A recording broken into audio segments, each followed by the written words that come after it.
Marlon on the beat. Marlon on the beat. Marlon on the beat. Marlon on the beat. Marlon on the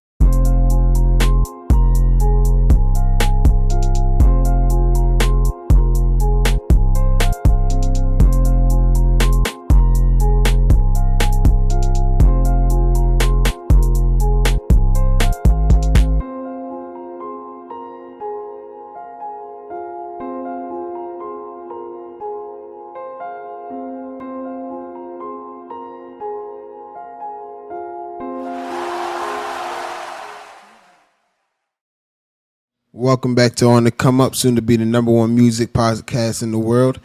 Today I got my sister with me, my little sidekick, H Money. What's up? What's up? And today I got one of my teachers from Musicopia. She taught me something with the bass. She doesn't play bass, which is ironic, but it's cool nevertheless. Today I have Miss Ashley. Hi, I'm Ashley. I'm super excited to be here on the Come Up. I'm happy to speak to you today, Marlon. So, coming up, you started playing music in school, right? Yeah, in school. So in second or third grade, the teachers would come around to recruit for instrumental music. And we started on the recorder first. So I played recorder, and my friend would drool down the recorder. So that's how I knew I wasn't meant to play a wind instrument. So I chose the violin, and the rest is history. So when you was in middle school, that's when you joined your first orchestra? Yes. So in middle school, I went to GAMP for middle school, and toward the end of middle school, maybe around 7th or 8th grade, I heard about this opportunity to do orchestra at Settlement Music School, a program that was called Strings for Schools at the time, which is now called Musicopia. But wow. I joined that program. I think it was the end of 7th grade, between 7th and 8th grade. I was in that summer program, and that's when my relationship with Musicopia started. That's crazy. I didn't know it'd go back that far. Yeah, it's an organization that has a long history and a couple names, but the What same was the name you family. said? I think it was Strings for Schools. Strings for I'm- Schools? I'm almost sure. Yeah, it had a different name. Kind of fits it now that I think about Yeah. it. So when you moved up to high school, you were still with, I guess, Musicopia at the Yeah, time? I think it was called Musicopia by then. I was still playing every summer. I was working with Miss Daniela and Miss Nina, and I was actually playing violin. I enjoyed playing music. I don't think I felt strongly about the instrument. I think I was just having fun. But by the time I met her, she really encouraged me to switch and to start taking lessons. And, I trusted her. She seemed like she knew what she was talking about. She was a really well-respected teacher. So I switched to viola, and it's been a really wonderful life. So I'm grateful. So moving on from there, you attended college, I'm pretty sure. So Yes. What college did you go to? So after I finished up at Central, playing in the orchestras and things like that, taking lessons with my teacher, Renard Edwards, I ended up at Temple University to study music performance, so viola performance. And that was an interesting experience. It was kind of like being at home. At my school, they kind of joked that Temple's kind of like 13th grade because it's in Philly, and a lot of the students from Central end up going to Temple, so you kind of see a lot of similar faces. But being in a music school was unique. I didn't really see a lot of people that I knew previous. But it was great. I was able to be close to home, get a good education, and I was able to keep up my relationships with programs like Musicopia. So I was working as an intern there, helping out Miss Nina with her sectionals and things like that, and it just kind of grew from there. So I was going to ask, so at Temple, you said you was taking music performance. What exactly is that like? Is it like being in an orchestra, or is it like oh yeah, so different? I don't know how that really at works. least back then. I think things are changing now, but if you were a serious music student, you kind of had two options. You could either go to college for music performance, where you really focus on playing your instrument, taking lessons, playing in chamber groups, playing recitals, something to prepare you for a career in performing in an orchestra or as a soloist or in a chamber group. Or you can do music education, where you take courses on general education. You learn how to play all the instruments so that you can teach all the instruments. You become certified in the state so that you can get a job in a school. So I ended up going the performance route because I wasn't playing viola for that long, and I really wanted to focus on learning my instrument. And my mentors kind of led me in that direction, and I had a good experience. So I know Would it's you confusing, say, right? Because I'm a yeah? teacher, and I ended up. I know. So being in that and being in Musicopia, Yeah. is it that basically helped you, like formed you into a teacher? I would say so. It was great because I was able to do both things. I was able to really focus on learning how to play the viola and like really build up my technique and my experience. And then every Tuesday I could go to Musicopia and help out. Like I started off as an intern, getting experience with working with students, and that really helped me kind of build my love for teaching, which I already had previous. Like I always wanted to be a music teacher, and I knew that I would do it no matter what. So Musicopia really helped me to like get that experience and to build the networking and to all of that stuff. So it all came together kind of nicely. I think by the time I had got to Musicopia, you Yeah. was already the sectional leader for the violas. Yeah. And I was with the I think it was called MISP at the time, right? So I was with MISP, and I used to be with you and the violas, or sometimes I'll be with the cellos too, I doing the remember. sectionals. Being in there, I ain't really have like a bass teacher for. I had one for like 1 year, but it was either you or Miss Andrea I had to go to. I'm gonna went to you because I knew you like helped me all the time. It was, like it was right there. So Yeah. doing that, like playing the viola and teaching other instruments.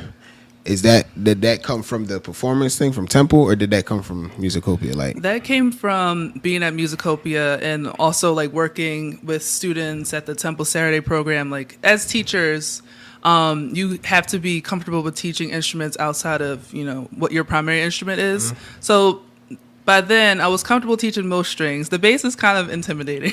But the best thing about you, Merlin, is that you were always down for everything. Like sometimes you were the only bass or maybe one bass out of, 2 or 3. And we were like, Marlon, okay, today you're going to be with the cellos. And you would be like, okay. And then, okay, today you're going to be with the violas. And you're just like, okay. Like you were always so ready to go and you never complained and you had the best attitude. So I was always happy when I had a Marlon sectional. Because I'm like, this is going to be cool. We always vibe well and he works really hard and it's going to be productive. So we were all so grateful to have you because you were the only one a lot. So yeah, I don't even look at it like that. Like before, when I was younger, I felt like I should be like limelight, I guess. But now looking at it, it's like experience. So now I know I could go anywhere, and I don't really feel like I need anyone per se. what was that experience like for you? Like those, I think you said like 6 years playing in Musicopia. What was that From like? 6th grade. When I first got there, I didn't like it because everybody was younger than me. So everybody being younger than me, and I felt like everybody was better than me at that too. So I was like, why am I here? Type thing. It was like I felt like I was a waste of space in a sense. But then over Totally time, not true. But go ahead. over time I started to learn, because when I got there I didn't know how to read music. Everybody else did. So that's where Miss Nina came in. Miss Nina taught me how to read music, which is crazy. But after I learned how to read music and everything, it's kind of just fun. It was play. Sometimes coming on Tuesdays would be like, but the concerts, it was always like, it It's a lot felt of great fun. being at the concerts. Yeah, so Good it was energy. fun. It was definitely fun. How was it teaching me? Because I know I wasn't always, chill. Like some days I just I didn't want to be there, and I made it very. Well, that's chill to me. I mean, Tuesday night is a tough sell, right? You sit in school all day and you have rehearsal that ends close to 8:00 at night. Everyone's tired. But going back to what you said about everyone being young, everyone has like their own musical journey. Like it seems like typically, students start playing really young. But I mean, for me, like 5 or 6 years old. But for me, and probably like for you also, I want to know how you got started with the bass. I started in school. How did you get like exposed to playing the bass? I started off with violin, and What grade? What age? 5th grade. I can't really remember what age I was. Like 10, 11. Yeah, around there. I started off with violin. I brought the paper home so my dad could sign it and everything. Brought the violin back, and then my teacher asked me to move from that to cello. because I was big. I could play the cello. Oh, I relate to that. And then I didn't really like the cello, and they didn't have any basses. So I moved from that to bass. And it's from 6th grade. I've been playing bass from then to now. So like for a lot of us, right? You grow up in the city. You know, a lot of us don't get exposed to music until it happens in school. Like your teacher comes to your classroom and so on. A lot of people just happen to have that experience where their parents put them in music lessons at a young age.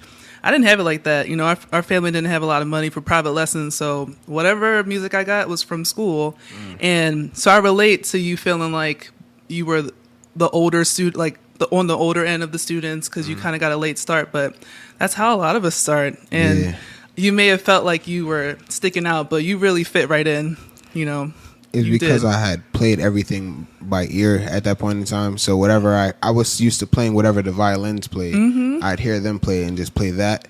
But that I couldn't do that there. No, so you're such a natural musician. That's something that you can't really teach. Like you can give a kid a violin at 5 years old, but if they don't really have that natural, that innate like musicality, then it's whatever. But you have that, so that was able to kind of keep you going. Which after good. I think it was a song called Dance Inferno or something like that. That's a song that made me actually like from there is what made me be hooked with Musicopia. Because that's the first song Good I bass learned how to part. play. Like play full through with reading everything. And from there it was over. I was just reading everything. It became like muscle memory. That's in a good. sense. Did you feel empowered once Miss Nina taught you how to read? Yeah. Because she like every Tuesday she'd take me from the second half. So she taught me how to walk the bass. She taught me how to do everything. She taught me how to do everything. And she was also there when I was at what's it called? The other orchestra that happens at Girls High. Oh yeah, All City. Yeah. She was also there for that too. So she was my teacher there too. That's the special thing about her. She sees a student who is in need or needs some guidance, no matter where they come from, whether she knows you or not, she's there for you. She will help you. She's not just going to let you, she's not going to ignore any problems. She's going to be right there drilling you and trying to make you the best musician. That's one of her best qualities, I think. She'll never give up. First thing she said was, I need you to walk the bass right now. I said, oh, okay. I did it, and she was like, all right, so you've been keeping up with it. That's the first thing she said. So Miss Nina definitely helped a lot. Like me too. Life-changing lady. Crazy. The amount, like. It's funny how we have the same teacher, basically, who kind of put us on a trajectory for music. Hearing like that she's done that for you, I know she's done that for a whole bunch of other people, and the chances of me playing with them is kind of high because it happens in Philly. So she taught a lot of kids over her 40-year career. I be thinking like I done played with a whole bunch of people that have been close to somebody that I know in the orchestra and not even know it. It'd be crazy, cool. right? It'd be cool. Yeah. It was a festival that we had did a few years ago. I can't remember when, but it was at the Kemmel Center. This picture here, I was just looking at it. Yeah. That was in 2015, I think. 2015. I've been in Musicopia for a long time. I know, it was a long time. The good times. I remember there. I had got the music for it because I asked for it early. So I took it to Miss Nina. She taught me how to read it because I wasn't really good with it still. But she taught me how to read it. I went to that concert so confident. I felt so confident there. That's right. Right. Like she definitely has a big impact on me. But everyone needs a teacher like that. You it's never crazy. forget. You're kind of like that for harmony. So it's kind of like moving in generations. It's cool. It's cool. There's really big shoes to fill. Actually, this year I started teaching for the school district of Philadelphia, and it just worked out that Miss Nina was retiring from her position, and I was applying, to teach.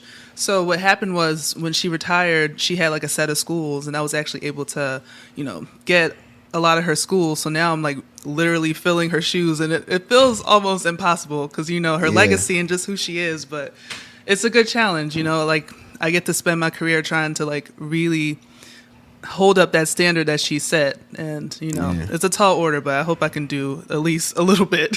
She definitely does hold like her students to a high standard. For sure. To a high standard. She wants you to do it as best as you can. and no excuses. Yeah, and that's crazy, right? Because how many teachers have you had who just like didn't care, Yeah, it's So, crazy. it's actually. crazy, It's right? a crazy Right? amount. Now that I think It's about it. sad. Yeah. So the fact that she is the complete opposite of that is really special. So, do you feel like you have to, if not be on her level, be better than her? And I don't think that's possible.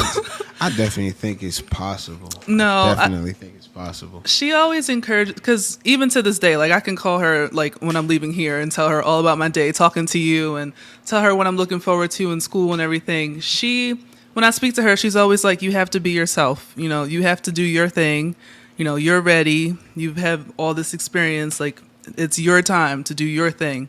And she is really encouraging by not only setting her example, by just but also letting me be myself, which is also really important. Like, she's not saying you have to do this and this is my school and you have to do X, Y, Z just like I did it. It's none of that. It's always step into your own, do your thing.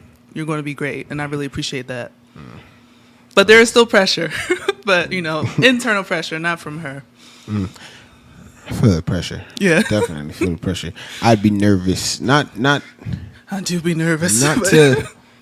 not nervous to do it, but nervous just to be respected in the same way. Yeah, so. I definitely feel that. And it's just the start of the second year. All of last year was, virtual learning, which I don't know if Harmony, has fond memories of virtual learning, what that was like for you. But did you love learning at home? Did you do violin at home? Yes, I did do violin at home. It was really difficult because the sound will always cut in and out. But it was mostly we did a lot with music on virtual, but we got through it. Yeah. And I could say it was a fun experience. I guess it was a first time experience. She got picked for a solo. Yeah. Oh, okay. Shining even through Zoom. I love that. No, that's good. But yeah, my whole first year was basically online. So now it's like a real start being in person. So we'll see how it goes. Fingers crossed. What did you do during COVID? Because I know everything shut down. I tried to look for orchestras, but I couldn't really join any because everything was. All the performing really stopped. I was playing in a few orchestra groups, and you can't fill a concert hall, you can't travel, nothing was safe back in 2020. So everything stopped. I did mostly teaching online through Zoom. Like, you spent the second half of your senior year on Zoom, so you remember what that was like. It was tough. Terrible. It was tough, but I was always really inspired by the students because you guys are super resilient and strong, and I think in a lot of ways it was probably harder for us. It was hard for everyone, but I feel like the students always had a really good attitude, and that's kind of what got us through it and made it worth it. I wanted to ask, right in 2020, right before the whole shutdown happened. Yeah, I was kind of on the verge of not being sure if I wanted to stay in Musicopia or if I wanted to even continue doing that side of things when it comes to music. Yeah. And you had basically told me not to give up on it because you never know what can happen with it. That's true. Look at you now. Yeah. You could have just basically been go ahead, just let me do my thing. Why would I say that? Yeah, I was gonna say, why didn't you just because some people you'd be like, you can't help, you know what I'm saying? So I kind of made it obvious that year that I didn't really want to be in it. So it was senioritis was real, you know, and yeah, we weren't letting you give up, Marlon. Sorry, you're too special. You are too talented. You made it too far. Like you said, you were in the program for 6 years.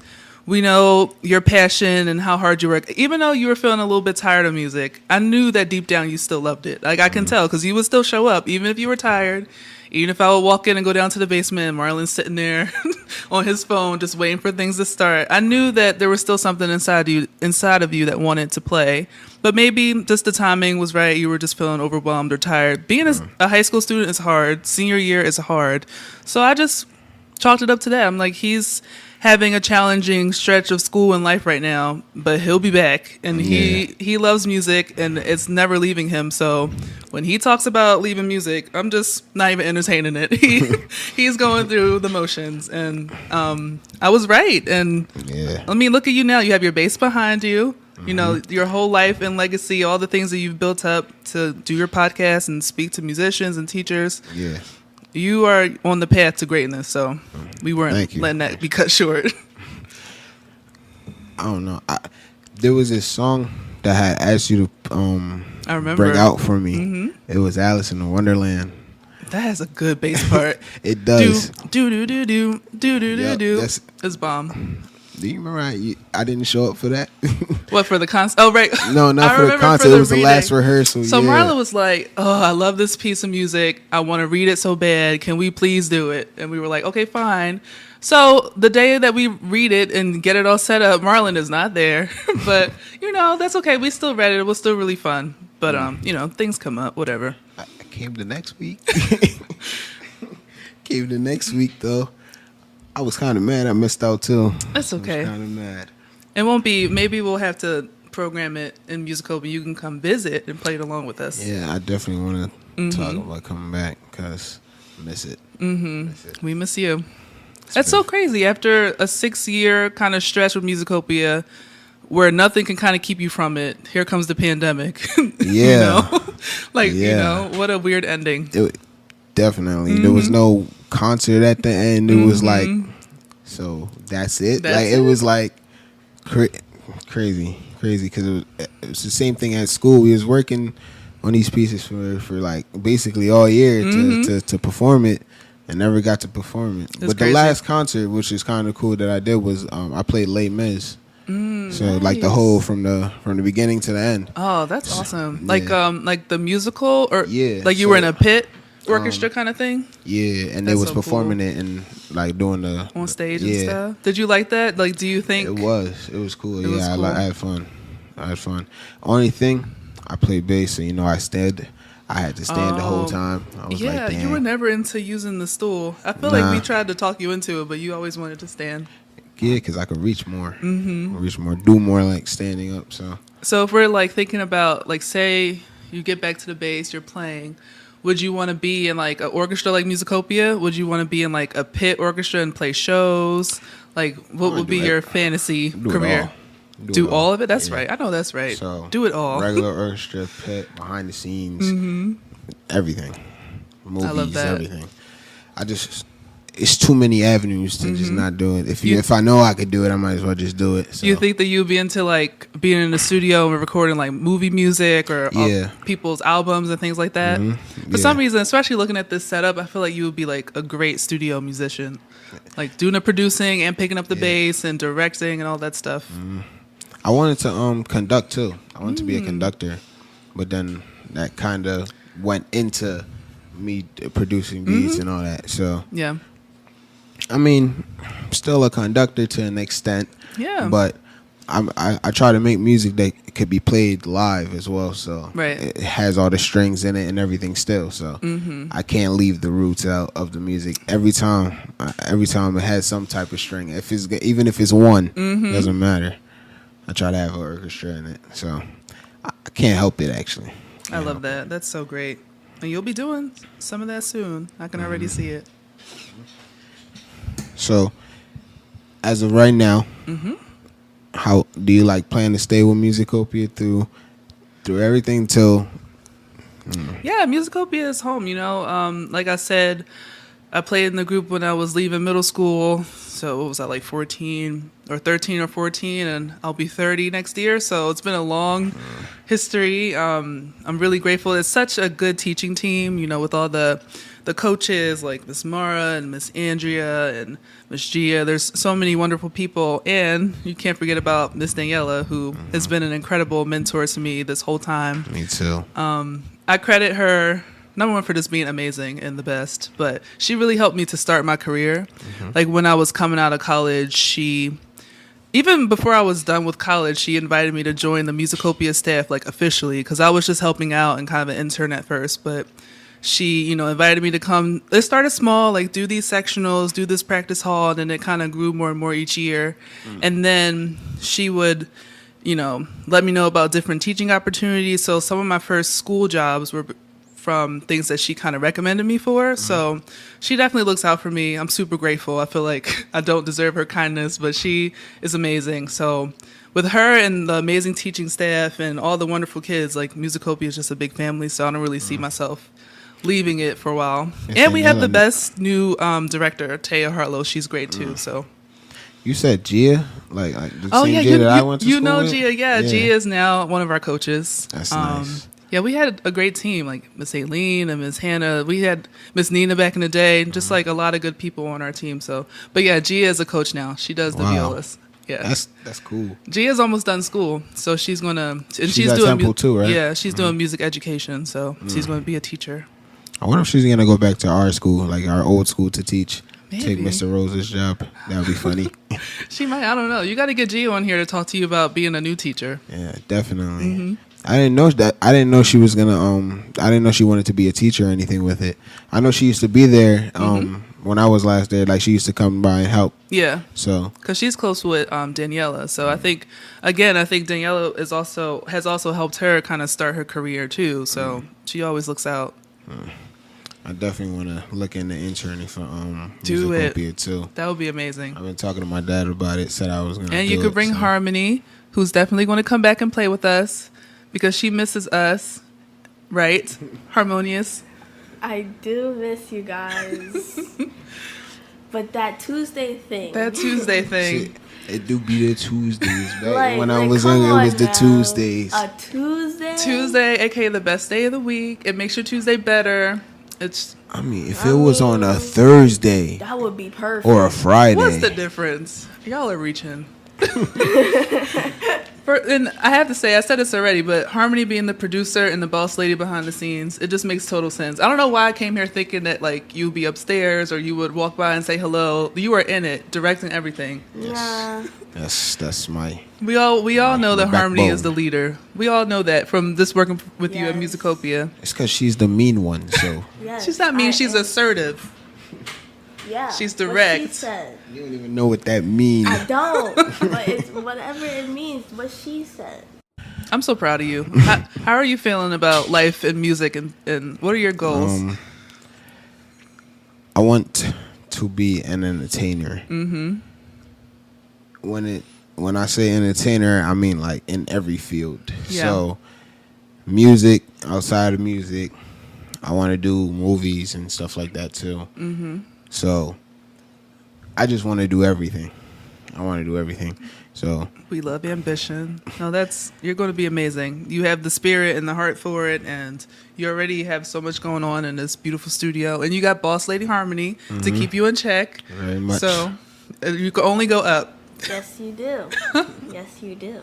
You Marlon. have the support. That's right. The assertiveness. We're going to figure out what that word means later, but you are assertive. Yeah. Boss lady. Marlon, thank you for having me. This was fun. no problem. All right, this is the end of the video. Don't forget to like, comment, subscribe. Thank you, Miss Ashley, for coming on to the show. Boss Lady, say your Yes. goodbyes. Goodbye, everyone. Hit the notification bell. Subscribe. Thank you guys for watching the video. And we're out. Peace. Boom. Podcast is over.